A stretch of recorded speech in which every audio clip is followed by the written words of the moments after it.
Hey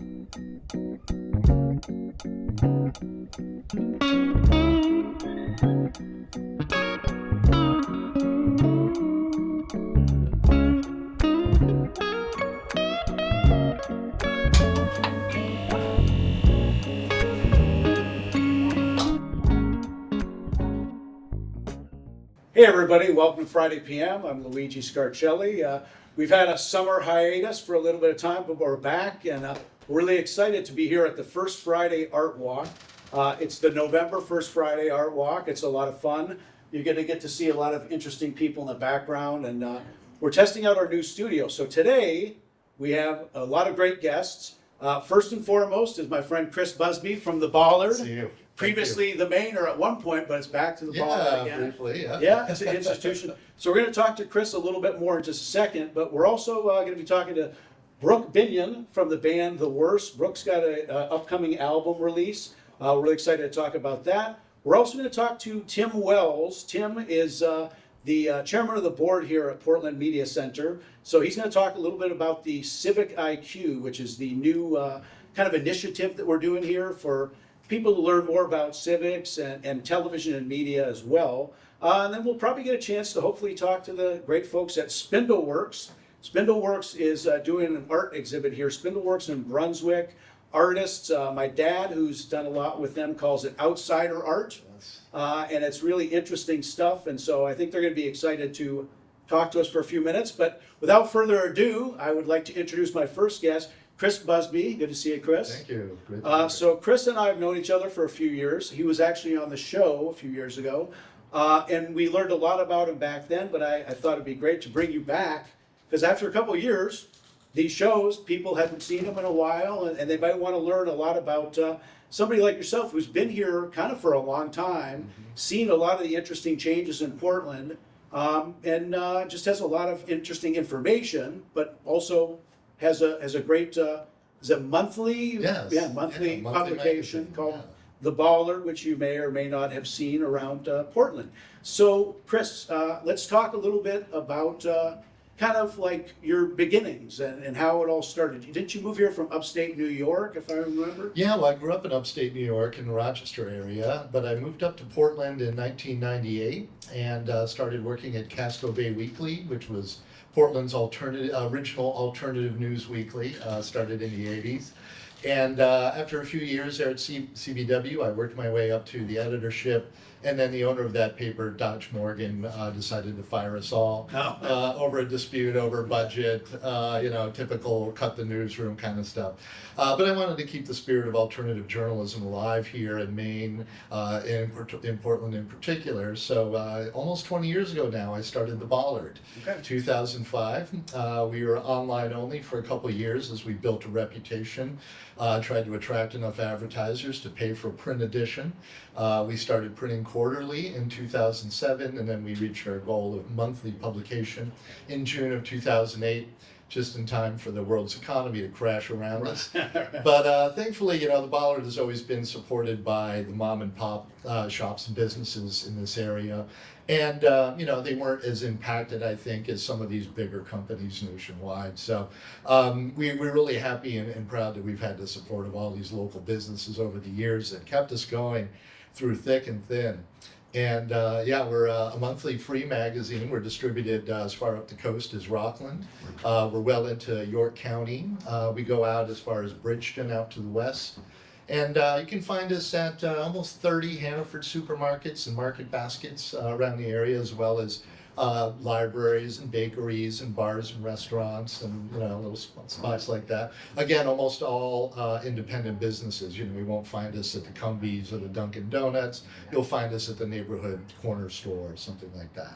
Which does seem to be more of what you want to foster as your audience, because it seems like you want to appeal to the people that want to get the magazines. You don't want to just have people pick them up and they never read them, because then it's not as great for the advertisers or things like that. Mm-hmm. So tell me, how do you go about kind of starting from the more or less the ashes of the Casco Bay Weekly and all? They're all kind of disappeared. The Portland Phoenix is the other one that we all remember. It came back, as we were talking about before, but really wasn't the same. You've kept that independent spirit. You haven't really, it never feels like you're doing anything other than what you want to do. Absolutely, Yeah. yeah. We're certainly not bought. Key to with the beginning of the Bollard was a partnership with two Maine College of Art graduates, Mitch Willett and Sean Wilkinson, Yeah. aka the Fuge and Country Roads, who had a Okay. famous comedy bingo show around town for many years. So they really co-founded the Bollard with me and helped me get on the graphic side of things and to get that going. I want to give a shout out to our friend Jason Yort as well, Okay. who helped with our initial website. Yep. You know, there were still a lot of people from the Casco Bay Weekly days who were still in the area. So I didn't have to start from scratch with contributors. I had people like Al Diamond, the Right. political columnist, Liz Peavy, one of the best writers in Maine, was, you know, working with us right from the get-go with a column and feature stories. Pat Corrigan, great illustrator.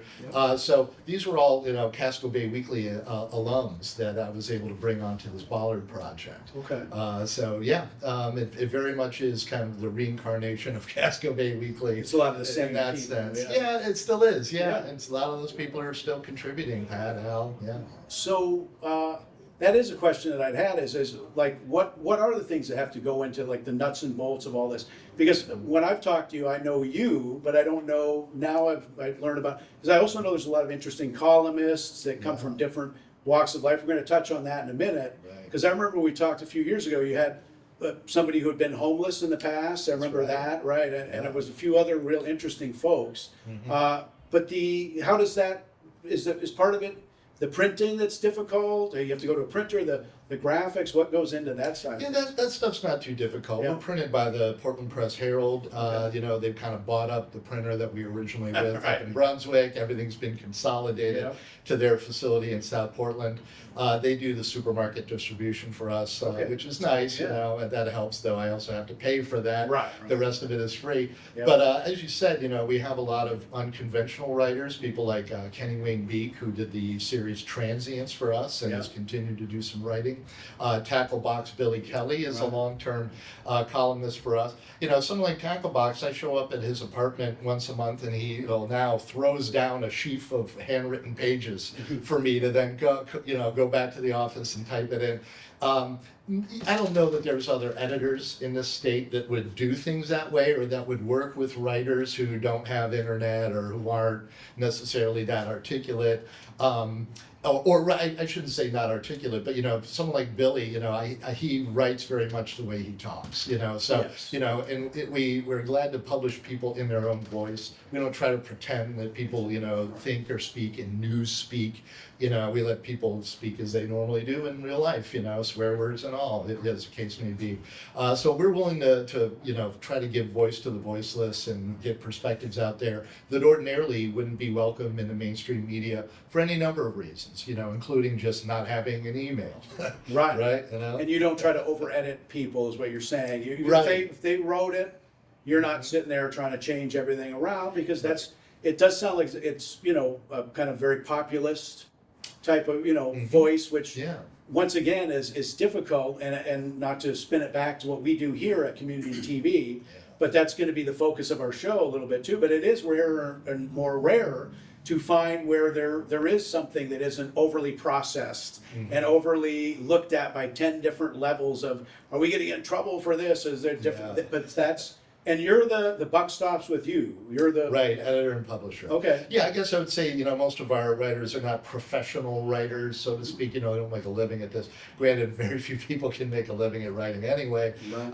But yeah, for sure, they're really a great group of very diverse people. Yeah. One of them, you know, is you know, Leo Hilton. Yep, You know, yep. to take an example here, Leo Hilton has been incarcerated in Maine State Prison now for about 16 years. And this was the subject of a cover story that came out last month. Leo is ready to come out. He has accomplished amazing things behind bars. And unfortunately, our governor is, you know, former prosecutor, very kind of law and order minded, and she is refusing to release Leo, refusing to even give him an in-person clemency hearing. Maine does not have parole. We got rid of parole in the 70s during the tough on crime era. Yeah. So our state is really, you know, one of the harshest places on the planet to be incarcerated. Jesus. Certainly in the free world, you just cannot get out. So this piece of, Leo is a great example of a columnist that maybe wouldn't fit in a lot of other mainstream newspapers, but we're very proud to give him a voice. He's an excellent writer. He's an expert in restorative justice and criminal justice issues in general, currently pursuing a doctorate. So, those are the kind of folks that we want to make sure his voice is heard. Yeah. Right, and more recently, we've started a campaign to pressure the governor to give him a hearing before her clemency board. Okay. She's refusing to do that, but we've only just begun the campaign. Well, that's interesting that you guys are always involved in the grassroots, and I think that is great for as a magazine for getting a loyal audience. People know that you guys are going to tell it like it is, and also be on the side of the little guy. Which I don't know. I don't know if the Portland Press Herald or some of the bigger newspapers do that or things. Well, they of are that to a nature. point, but I mean, it's very gratifying to me when I hear from someone out of the blue who turns to the bollard and says, "Hey, I've got a story. I've got an injustice, and I think that you guys can expose this." Like they're looking to us to do that kind of watchdog journalism, and that's been a big part of what we've done over the last 20 years: investigative journalism, watchdog journalism, taking down the powerful. We did a major piece a couple of years ago about Jeffrey Rice, infamous landlord here in town. Right. I read that. One of the very first print stories we did was about Shelley Pingree and Right. the romantic relationship she had Yeah. with hedge fund billionaire Donald Sussman, Yeah. which she was trying to cover up when she was in the Democratic primary way back when. So, we're nonpartisan. Speaking personally, I take more of an anarchist perspective. I'm very suspect of government and the way they go about things, and I think it's better for the people to wherever possible take care of each other. I think to a large extent we're doing that anyway by default Exactly, because right. we have to. Yep. You look at how cruel this city is, with say the homeless population.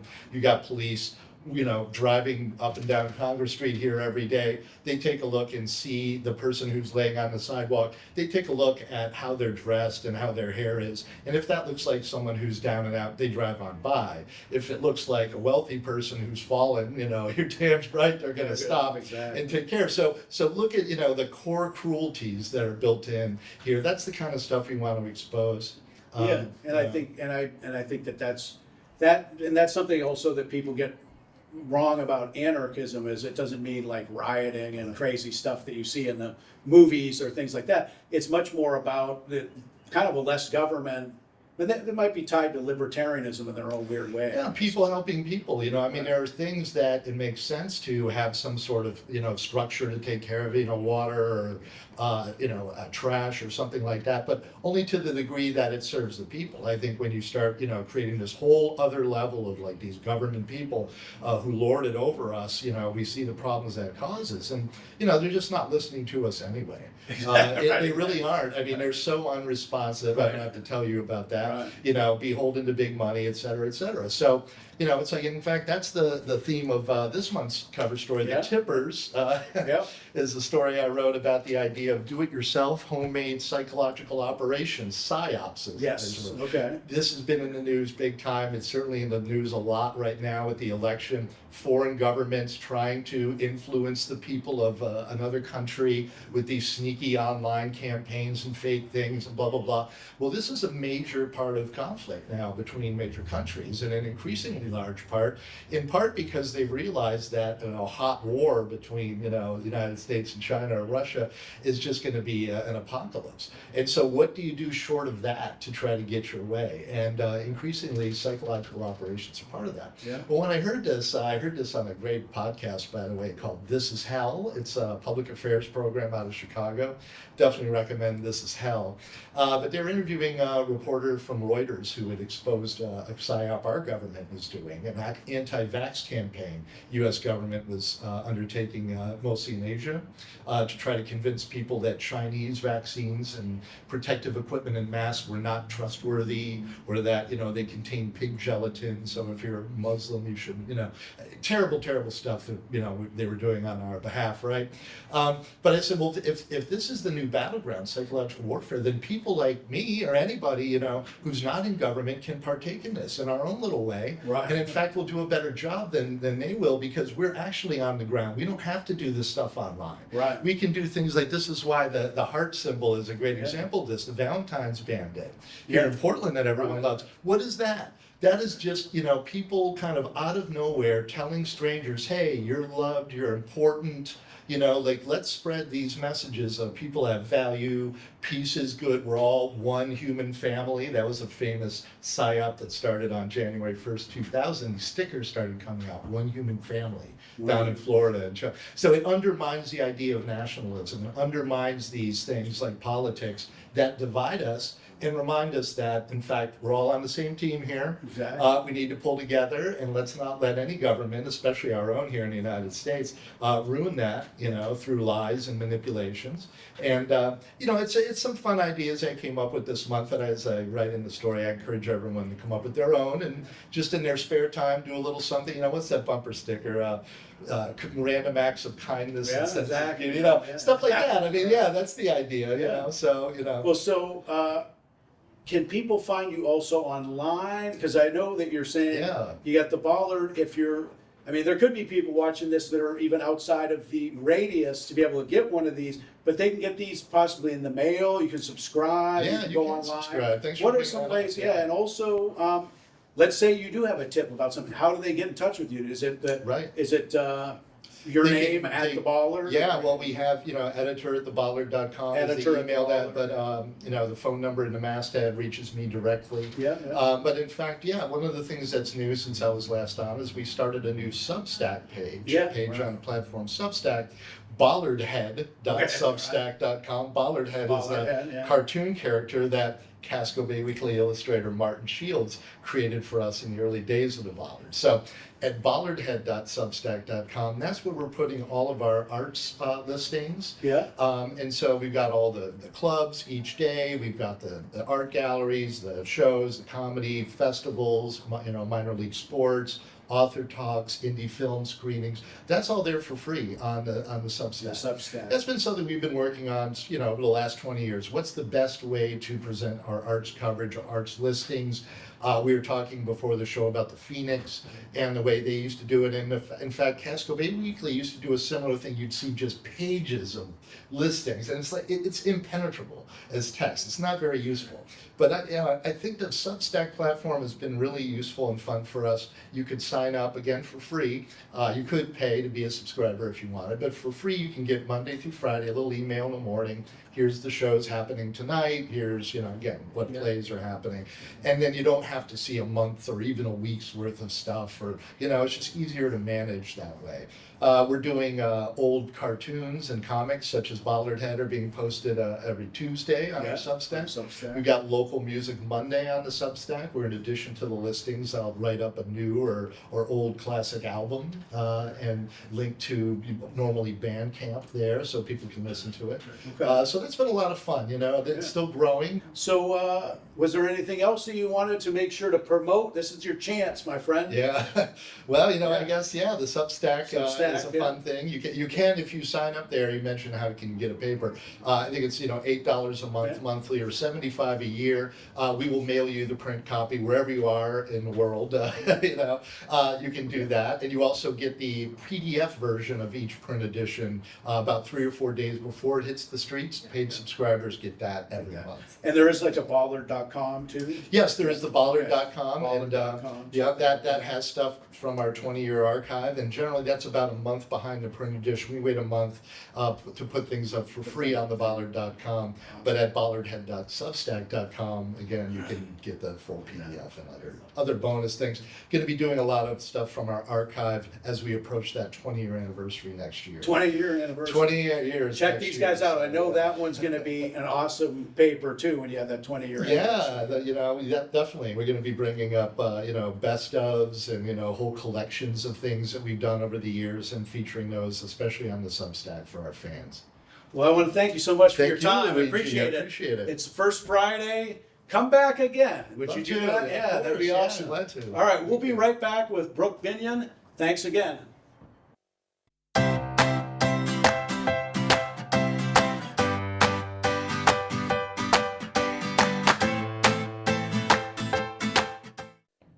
Hey everybody, we're back again. It's first Friday, November. We can see some fun activity out here. The Lumen Art folks are going to be projecting something about voting. So by the end of the show, we'll probably be able to see that coming up.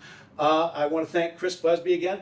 Later on, we're going to be having Tim Wells and Gene Haney talking a little bit more about the Civic IQ, which is their new initiative here at Portland Media Center. We're also going to talk to Spindleworks folks about their art exhibit. But right now we have Brooke Binion from the band The Worst. Brooke has been here doing music in Maine for a while. Yeah, I think over a decade now. Over a decade, yeah. But you're originally from the Atlanta area.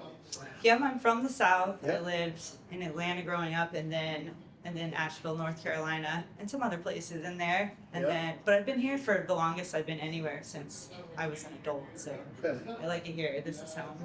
Yeah. And you have no real discernible Southern accent, so that's... I feel like it comes out when I sing. Like I can hear it sometimes, but yeah, it's not too bad. I never really did. My parents do though. Yes, they do. So when you go back, maybe when you get back there, it comes out a little bit too. I've seen that happen when you're around the family. I tried really hard to learn to not say the word y'all. Yeah. But then I feel like it's back. Right. I want, so it's back. But it was, initially I did try. Well, it's an endearing term too, and it's a very kind of, makes you feel like you're friends with people and y'all. So I was interested myself because I've seen you played a lot of acoustic, and your music also with the band The Worst is kind of a, punkish rock, a few things. But I just wanted to delve back into, like, when did you first get into music? Did you pick up a guitar or playing piano, or how did all of that start? I did start with guitar first. I would love to be able to play the piano, but my parents weren't very musical, so I think when I was 13 they got me a guitar for Christmas, and I just sort of learned a few chords. And then I was this audio engineer I didn't think I could write songs, so but I wanted to be around music, so I started being an audio engineer, and then I really didn't like that, but I threw together some songs. Initially I was in like an electronic band, which is really hard. All that's too much work. This is way better to sing and play guitar. So then we started The Worst, 2017.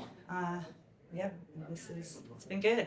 Yeah, so you probably liked it better to be, you didn't really want to be behind the scenes, just tuning all of the rest of the audio engineering. It's being involved in it. Yeah, I liked to play, and it was such late nights doing that. Right. Yeah. If I'm gonna be up late, I might as well be on stage. So. Right, enjoying it rather than, because it's like, probably the audio engineer might be the last to pack up, and you're doing all of this stuff. It's like, like being like a roadie almost. 100%. Mm-hmm. Yeah, and so let's talk a little bit about your music, because I want to talk about, you have an album coming up. There's a video premiere as well, so we're going to get to a few of those things. And then Brooke is also going to play a song for us from the new upcoming album. Yeah, and what's the name of the song, just so we know? The name of the song is Quiet the Gods, and that's also the name of the record. The record, okay, very track. cool. So if you had to describe kind of like what the sound that you guys do is, what would be a little bit more that... I think it's alternative rock. Okay. I never really know what to say to Right, this question, exactly. but I think it fits pretty well with alternative rock. So Okay. Yeah. these are a little bit different, but I still think we can file them under alternative rock. And so isn't the album has a little bit to do with your dog and things of that nature? Or? There's a lot of references. I am a dog trainer, so it sort of saved my life to switch from audio engineering to training dogs. Yeah. And that was a very good decision. And it was just nice we're just learning to communicate with another species, and it really sort of cracked my brain wide open, thinking about that. So there's a song called Hackles, which do you know what hackles are? With an A? Hackles with an H. With an H, but then an A after it? Yeah. So hackles? Yep. No, I don't. Okay, so I don't know. It's when a dog or a cat, or I think lots of animals, if they get scared or and the hair on their back, Oh, those are okay. hackles. Yeah, those are hackles. Yeah. So we have a song called Hackles, and there's a lot of little dog references. Yeah, I mean it's not necessarily about dogs, but it's all, One interesting fact that I learned, I believe, about cats, which might be about same with dogs, is that their whiskers equal the length of their shoulders. So that if they try to go into like a pipe or something, Mhm. if the whiskers can't get through, that warns them don't go into there because they're going to get stuck. yeah, that's pretty cool. Yeah, I have it's heard kind of something a similar to that. Evolution at its best for all of these things. Yeah. Like, so let's talk about that. The dog training. We talk about that briefly. What type of dogs do you train, and how does Bad dogs. you have bad dogs? Yeah. Okay. Well, I like to. I mostly do really shy ones, very very shy ones, or dogs that are reactive to strangers. Those are my two things. So if they don't like new people or they're very nervous, so it's really fun. It's good. Well, my family has a Bouvier Oh that wow. was born during COVID, Yeah. and she has a lot of problems with strangers Mhm. because they're very protective dogs. And so we should talk to you about maybe they've Yeah. tried it. Yeah. Definitely. She still can't be around strangers, and I wonder, did COVID end up making it more difficult for some of, because a lot of dogs were Definitely. isolated? A lot of stranger danger dogs came from Yep, COVID because yep. they couldn't get properly socialized. And there's a lot of reasons that happens, but we definitely saw some COVID puppies. Well, so talking about the music, I wanted to make sure that we promoted, you'll be a part of the benefit, Portland Stands with Asheville, Mm-hmm. and that's coming up on Sunday of this couple Yeah, of days couple from days. now, yeah. And that's at Bayside Bowling, and there's still Yeah. tickets available. Definitely, and I think it would be. It's a lot. There is some music I am playing, and Sparksy's playing. Will from Sea Peoples, but I think there's like it's all kinds of thing. Actually, they're gonna project some of Asheville artists, so they're gonna do a set, but from Asheville, sort of probably via Zoom. Our old friend Josh Phillips, who's kind of like the Dave Gutter of Yeah, Asheville. of Asheville, yeah, right, like the right. guy. Yeah, So that would be fun, and then all kinds of raffles. So yeah, I'm looking forward to it. I don't know that much about it, but I'm gonna be there. well, we just want to make sure to get the promotion out so people Yeah. know, and that's probably, you can find it through Bayside Bowl, like on Mhm. their website as well. It's Definitely. out there, but I want to make sure that before you play a song for everybody, because that's what they're here Yeah. to listen to, is a song. But I wanted to get a few things out there because the album release. Tell us about the album release and the album, all of those pieces of information. It's yep. So it is. It's actually a 4-song EP. So it's just a few songs, and they're all connected. It's called "Quiet the Gods," Yep. which is also the song I'm gonna play, and it's sort of all different. I wanted the whole thing to be about. Do you know when you have like your childhood best friend? And Yes. when when you're in your childhood, you're just like, this is my best friend for the rest of my life. But that connection sort of dissipates, and I'm sure some people are still friends with that person, but you like don't know them at all anymore. And it's crazy that you can have this connection with a place too, an old hometown, and you go home and you're like, where am I? I don't remember this at all, or it's changed, or it's really like how you feel about it's changed. So just like dissipating connections, which is kind of a hard thing to write about, but I gave it a shot. So and it's sort of vaguely about that, and just looking back at life and being like, whoa, what has happened? This has been crazy. So that's kind of the whole thing in different ways. Yeah, and how quickly life changes in the sense that, right, it's like you feel like you have this connection, but then you also kind of realize how time goes so fast. So weird. Yeah, it's Yeah, like, it's right. just so it's like, strange, such a strange thing. It's just not. I guess it's not what any of us thought it would be. Right, Yeah, yeah, so- exactly. Mhm. And so you guys will have the album release on November 14th, Portland House of Music, Correct. and that's the album release party. And you can get Yes. tickets through Portland House of Music's website. Mhm. Do you guys also, mostly they can find you on Facebook, on Instagram? things like that, Instagram. We're on Instagram at The Worst Band. We have a website. yeah. Yep, Worst I'm Band. sure. Yep. I don't know what it is, but Right. yeah, we're on all the things. Yes, people can find you through the Worst Band. They're not the worst band; they're one of the best bands, but the band is called the Worst. Or you probably talk to people on Facebook, and it's Brooke Binion as well. Yep. You're not hard to find on social media. No. And then it's November 14th is the album release Yep. party. That's going to be a lot of fun. Do you guys have any other people like opening, or is Yeah, just you we guys? have a band. They're from Orono, so Maine, and Yeah. they're called Milk Street, and Yeah. they're really Young fun, guys, nice fun, guys, right, and yeah. I like having them around, and they're great band. And then a band called Red F, and also local, really nice fun band. I'm excited about that. Yeah. So And I know Milk Street, and they have a kind of a similar vibe and everything. It's very upbeat. This will all be a lot of fun, and like it's not, it's a lot of energy. I believe. yeah, I think Yeah. it'll be fun. Yeah. Okay. Awesome. And then it's album comes out on the 8th of November. So Yeah, look for that. a week from today. And a lot of ways nowadays is finding the stuff digitally mostly, and Yeah, we'll have CDs and we'll have CDs, vinyl, but vinyl. it's going to be on, Spotify, Spotify, Apple Music, yeah, all Apple, those things. everything. Mhm. And that's November 8th. And then I know you have a video coming up that's going to premiere on the 6th or Yep. so. So that's for the song Hackles. Yeah, which is what you're It's playing. got my I'm No, playing okay. quite the Playing Hackles quite- is very yes. loud. I don't think it would go well. Okay, but okay. The video is for Hackles, and my dogs are in it. They were wearing GoPros running around. Running around. Yeah. Okay. I don't very want to give it cool. away. Was that filmed by the woman who films a lot of these different videos, or did it- That's by actually Sparksy. Sparksy, yeah. who's been doing a lot Yeah, more. Yeah. she's amazing. She's and gotten really good yeah, at the she did editing. great. We didn't give her much time, and she did an amazing she job. came We're through with very it. grateful. Yes. Awesome. Well, we're going to hear a song now coming up, and the song again is "Quiet Yep. of the Quiet the Gods. Quiet the Gods." So watch for that. We'll be right back, and I want to thank you in advance Thank for coming down here. Thanks Thank you. again. Yeah, Thanks it's for awesome. having me. I'm going to be going to that concert. Look for me. You can get my autograph in the concert. I'll be there in the audience somewhere. We'll be right back. Thanks again.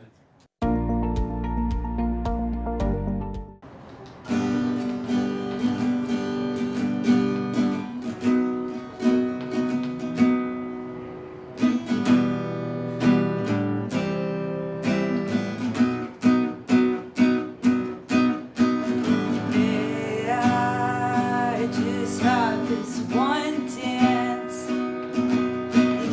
Tame yourself and quiet all the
Welcome, everybody.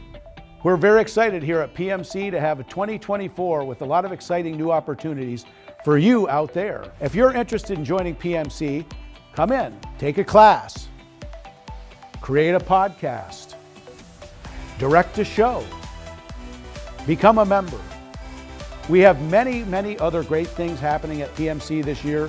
We'd love to see you. Come on inside. If you'd like to email us at pmc@portlandmedia.org. Thanks again. Have a great afternoon. Hey everybody, we're back here Friday PM, Luigi Scarcelli. We're at First Friday. We're watching for, there it is. I don't know if our great director back there, David's got it in the shop, but he'll get it at some point. The Lumen Arts folks are doing a very interesting visual up on the wall about voting. So you'll be seeing this tonight, and tonight is before voting day. Get out there and vote. You got to do your civic duty, whether you're voting one side or the other, or you're voting for the dog catcher. At least you're showing that you're participating, and more participation helps. We want to increase people's civic IQ, which leads me to my next guest, the brainchild and the kind of maestro of civic IQ. It comes from this gentleman, Tim Wells. Tim is the head of the board of Portland Media Center. Good to see you, Tim. And he has, I believe you were the originator of this Civic IQ series. It is, well, it's a group brainchild. The Okay. name Civic IQ came from me, but the PMC board went through about an 8-month strategic planning process. Yes. And what came out of that, it was quite an in-depth process where we benchmarked a lot of other TV stations around the country. We looked at different training programs, what they have for studios, for equipment, what they teach, how much they charge for equipment, et cetera, et cetera. And then we sort of did an analysis of what we do, what our budget is, how do we increase our budget, what services should we be offering, what equipment should we be upgrading, and out of this came the Civic IQ program. So what should people know about, because we're going to talk in equal parts about Portland Media Center. So I've been a producer at Portland Media Center.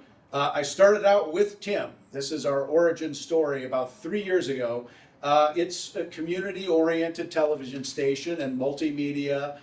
We have a website, portlandmedia.org, where you can see the live episodes that go on the channel. But if you live in the Portland area, it's on Channel 5, and there's also a subset on Channel 2 that plays more city-focused types of shows.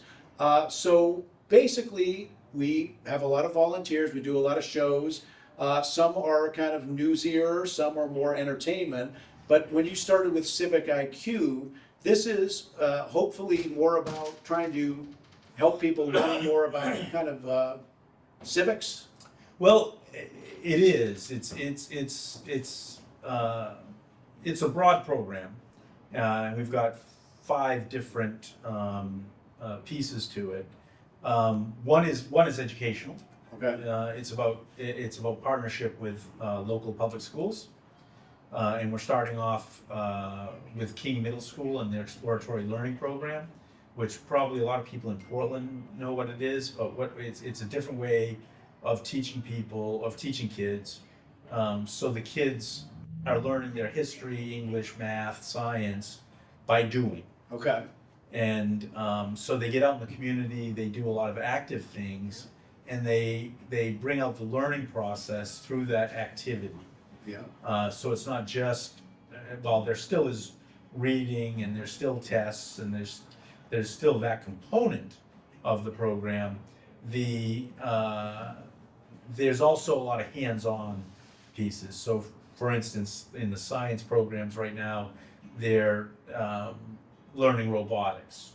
So they're learning some engineering, physics, etc. And then in the next semester, they actually go and learn about climate change, and they go out on the river and test water. So they learn about testing water for bacteria and what's in it, and they get to look at under the microscope. But they also get to learn about what's changing in our environment for climate change. That's an example. Okay. And so one of the things we're doing is partnering with them in their exploratory learning, that they are going to have to produce their own shows. They're going to have to film some of what they're learning. So they get this sort of documentary piece, but they also get sort of a news program piece. They learn about media literacy. They get to learn more about critical thinking skills, about, hey, what am I hearing? Is that true? How much faith should I put into it? Right. How should I think about this in a more critical manner? And then they actually get into, from in English, they have to write their scripts. They have to do their fact checking. They have to say, if I word it this way, is that misleading? Oh, and then they get to diagnose when they hear the news. Is there bias in that? And why did they word it that way? Is that easily understood? Or are they trying to push us to believe something because of the words they used, or because of how they arranged the words? Things like that. So to get them to think about that a little more, and then they learn by doing. They produce their own show, their own documentary, their own news show. They do interviewing, and then they have to write that and edit it and script it. And this is in a partnership with King Middle School. And this is a partner in King Middle School. And you're going to expand this out. And we're It's going to kind of expand. We're trying to. We're creating. And we've written grants, and we've won one grant. We're hoping to win two more, to support building out this curriculum. And it's a curriculum that we hope that we can spread out to Maine schools. What do across the they state. usually call that when there's like it's like a, that first thing? It's not a test balloon. It's not they always A have pilot. kind of a pilot program, pilot right? program. Okay. And that's Yes. with King right now that That's you with guys are King working Middle with. School. And so you're saying in Portland, because this is a Portland station, and I know you've started working today even. I would have Correct. We had meetings today with today, yeah. King Middle School, and so yeah, the program where it's in planning stages right now, and next semester will be the first time we run it, and so again, the kids will learn some technical skills too. They'll learn how to use the cameras. They'll learn editing software. They'll come up with set design, and they'll film a TV program. And then ongoing, the Civic IQ is actually, we're having an hour-long show Right. that we'll produce at the start once per month. And then after 1 year, we'll move it to every 2 weeks. And then the third year, we're gonna try to produce it on a weekly basis. It's a big undertaking. It's a lot of work. And you really have to have a whole staff of people to do that. Right. And so, but that just won't be school kids. Yeah. That will be people of all ages, and there'll be different pieces to that hour-long show. In conjunction with the city, hopefully, and so that we can also We'll have interviews connect, with like the city manager, the mayor, city Yeah. councilors, department heads within the cities, Yeah. Cumberland County, GPCOG, which is Greater Portland Council of You Governments. know, I mean, and that, right, and Yeah. it's like, to me, as a viewer, I would love to be able to see, it's like they always talk about like wanting to see how the sausage is made.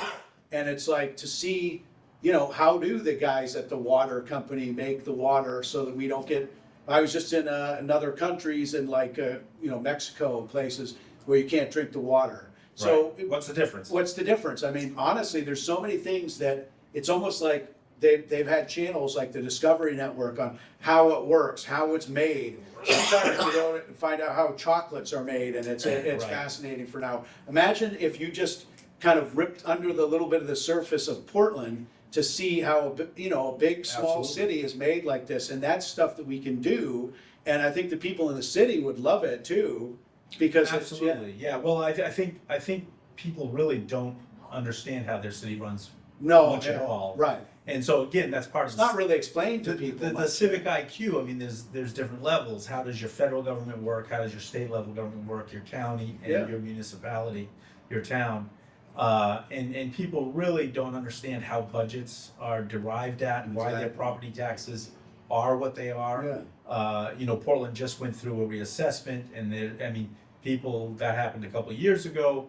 people are still up in arms, and Right, they right. really don't understand how that works at all. Yeah. They have no idea. All they understand is that somebody's digging into their wallet and taking money. They don't see the other side, and they don't even see things like I'd love to even see an interesting show about behind the scenes at the library and how does the library work. I Absolutely. mean, all of this Yeah. stuff is like it could be Yeah. so unique, but what you're talking about, which is cool, is doing it in a way and partnering with sometimes with the young people, sometimes with volunteers of all ages, of a way to get in to see that in a documentary way, that it becomes a little more fun. Or yeah, a little 4 or 5 minute segment. Yeah, segments, but not Right. in a written, boring Right, thing. It's on right. TV. It's a Yeah, people it's a don't. I little mean, flash. our city runs the Portland International Jetport.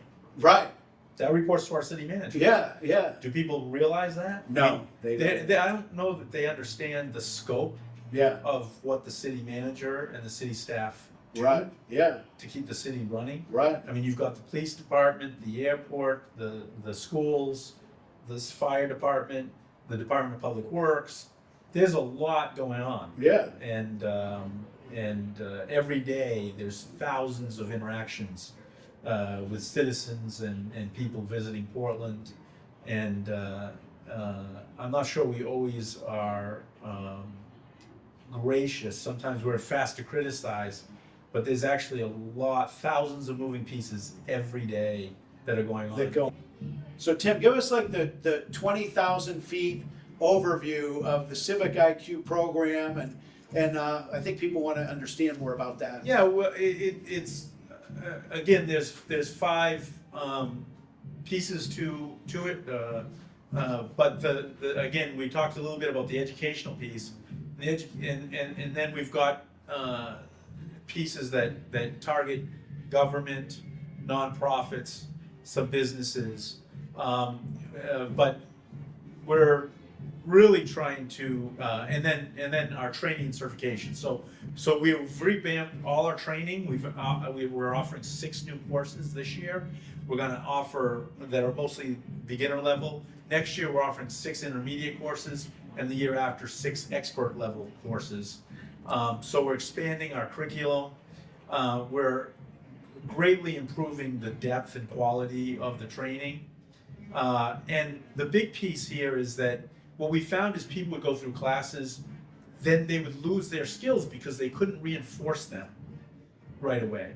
Because everyone doesn't want to produce a show or is capable of producing a show. It's a lot of work, it takes a lot of time, it takes a lot of commitment. And it takes more you have to get a team of people to help you do that. So what we're doing now is we're offering the Civic IQ program. So then people go through training, and then they come in as part of a team to help do a show that we pay to produce. And then they get to learn, and then they have professionals who help coach them, give them ideas about the show, help work with them to produce. So they get to improve their skills, reinforce those skills. So once you start doing it and you do it over and over again, now you've really learned it. But we're also augmenting that with certification. So there's labs, there's testing, there's ways to prove that you are truly know that material and you've demonstrated that. And we give you a certification for that training, which then you can take if you want to go work at one of the news stations or on TV or somewhere else. You can say, hey, I've accomplished this. I have this level of knowledge. And this was the background of that course and that certification process. And so that's a really big deal. Another thing I want to highlight, though, that I think is really cool is that we're part of the fundraising that we're doing is we're raising money for our wildlife filming program, and this is to help people again to tie education of learning, whether it's biology or wildlife ecology, learn about climate change, but we're giving the capability. We're buying very high-end red cameras with these huge lenses that cost $20,000. So these kits are $65,000 a piece.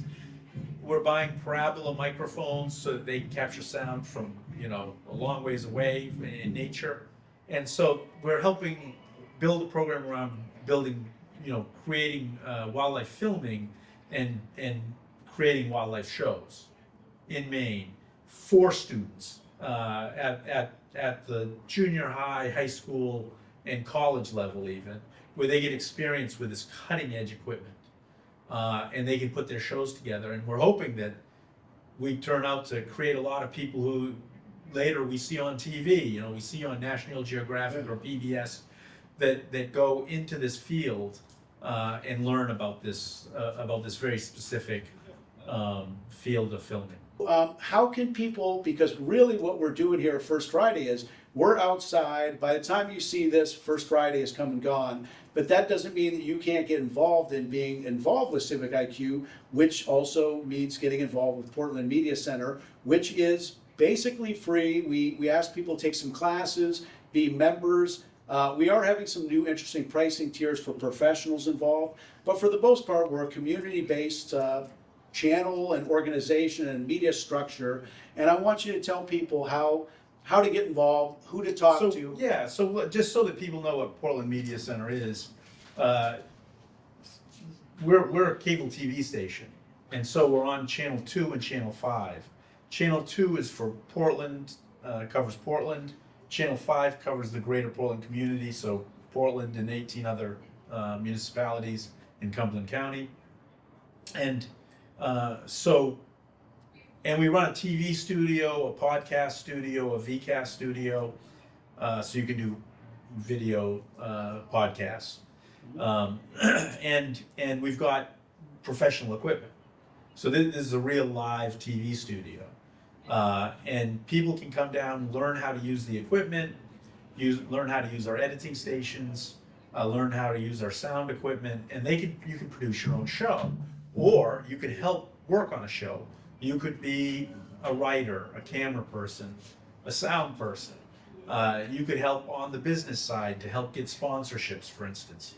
To produce a show is, there's a lot of people involved. If you look at a TV show, it looks like there's one or two people that are the talking heads, but there's 50, 60 people behind them producing that show. And we've had a lot of people that have come from here and worked their way up and gone on to other. We've had a lot of people that have worked here and learned the camera work, learned sound, and then Great gone out and worked training at the TV ground, stations. and it's a great place to be creative. And it's a great place to be creative.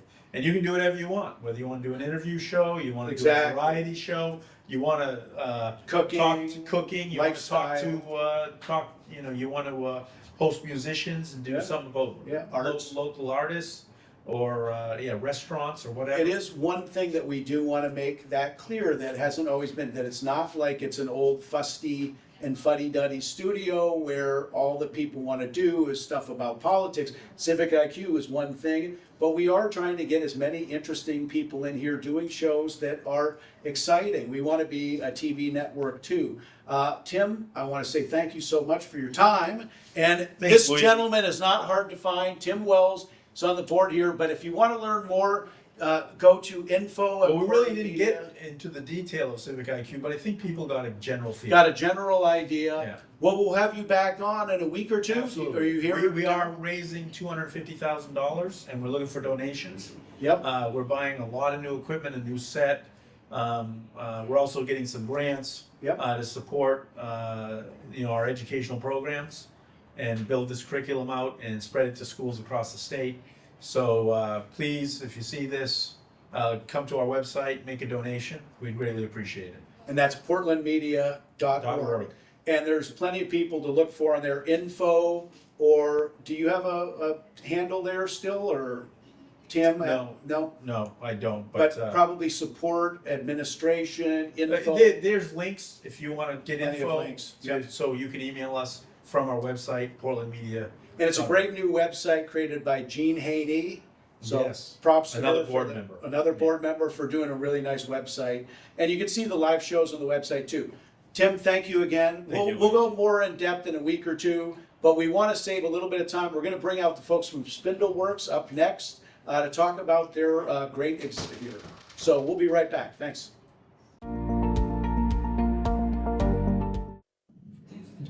Hey everybody, we're back. We're here at First Friday. This is November 1st Friday. Make sure, as the Lumen Arts up there are telling you, I'll make sure to get David to get that shot. to vote. Make sure to vote on Monday, one way or another. Get out there and vote. I'm here with the folks from Spindleworks. We're really excited to have an exhibit from them here, probably for a couple weeks at least. Yes. So I wanted to have Brian and Anna talk a little bit about Spindleworks and the exhibit. And instead of me talking too much more, take it away, guys. Sure. You want to talk about Spindleworks and who we are? Yeah, Spindleworks, we're all people with all different abilities, and we make so much great art. It's a non-profit organization. We have 2 locations, Spindleworks in Brunswick, there's one in Gardner, and we do everything, like sculpture, to pottery, to painting, we name it, we do it all. Excellent. But the main focus is usually fiber arts, but we do everything. But we're in the heart of Brunswick, heart of the community. So it's community based. People come to us. We go to them. It's really great. Like the heart and the love of our community is so great. They come to us. We do art walks. We do a block party for the community, and it's like this really great moment of being involved in the being in the Brunswick area and being art and seeing people. It means a lot. Yes. And we're also a nonprofit organization, and we consider it a job. So I consider that a job for me. Awesome. Always will be. Yeah, thank you. So I could talk a little bit about the Yeah. exhibit that we've got Sure, up, yeah. and thank you for inviting us on the show. We both voted, by the way, so we're wearing our vote stickers. We're very- Excellent, very excellent. happy Yes, with that. yes. So the exhibit we have up right now is called Raw Beauty, and I've selected about 20 different artists from our program on display. The artists get 75% of the sales from this show. Go back to the artists who attend our program. We're part of Independence Association that supports artists of differing abilities, and we probably support about 60 total artists at our programs in Gardner and Brunswick. And this is probably one of a dozen or more shows a year we do. So we're so happy to be here in Portland. It's a fun night. There's lots of great music out, and we hope you come to see the show. It's up through November. We'll be here on Fridays, with the exception of the Friday after Thanksgiving. We'll be in the studio 10 to 2, so people can come check out the show.